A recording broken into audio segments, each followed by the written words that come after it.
turn off the lights of the tree, please? Okay, lights in the tree. Oh no, not the tree.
Sorry. Hey guys, welcome back to the channel. My name is Jack, and this is Jack and Jill of All Trades. Now, to my subscribers, thank you for joining me again. If you just stumbled onto this channel and you're new, welcome. I invite you to hit the subscribe button and hit that bell notification so you know when we drop a fresh new video. Now, the channel is composed of a variety of issues. It's a DIY channel. It's a home improvement channel. We also do cooking recipes and fashion tips for the ladies. Now, for the last few days, we've been doing the 12 Days of Christmas series here on our channel. We do anything from holiday tips to decorating trees to recipes that you can do for the holidays or decorating the mantle. We're just trying to make sure that the holiday season is not stressful, but it's more merry and bright. So if you saw the intro, you know that turning on the lights to a Christmas tree can be a daunting task. But today, with my help, I'm going to turn that daunting task into a task that's more enjoyable and easier than you can ever imagine. So if you're interested, join me and let's get right into it. Alright guys, so the tools you're going to use in this project, you're going to need a Christmas box. Any size will do. It all depends on the size of gift you want. You can also use extension cord. I got a 15-footer, but you can use any size, 7, 5, 3. I'm just using 15 foot. You're going to need scissors. You're going to need a light switch. You're going to need an optional screwdriver, Phillips or flathead will do. You're going to need a razor blade. You're going to need two twist nuts, and you're going to need some 2 pieces of wire. That's pretty much all you need for the project, so let's get it.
As you can see, I already plugged up the Christmas box switch to the wall.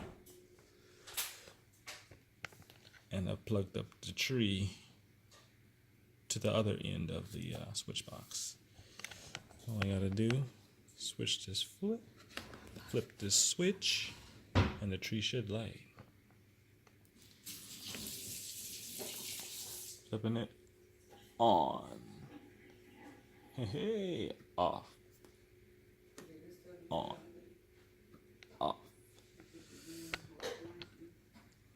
Looks like the Christmas box is a success. Now this box can actually be under the tree looking like a normal present, and you don't have to climb all around the tree just to get to the plug to plug up the tree. It'll look like a normal present, but it's actually the switch to turn on the lights. So now that daunting task of going behind the tree is no longer an issue. Alright guys, if you like this video, give it a super thumbs up. Like, comment, share, and subscribe. Turn on the bell notification so you know when we drop a new video. This has been Jack from Jack and Jill of All Trades on the 12 Days of Christmas. So I'm going to sit right here until you go ahead and hit that subscribe button. I'll wait on you.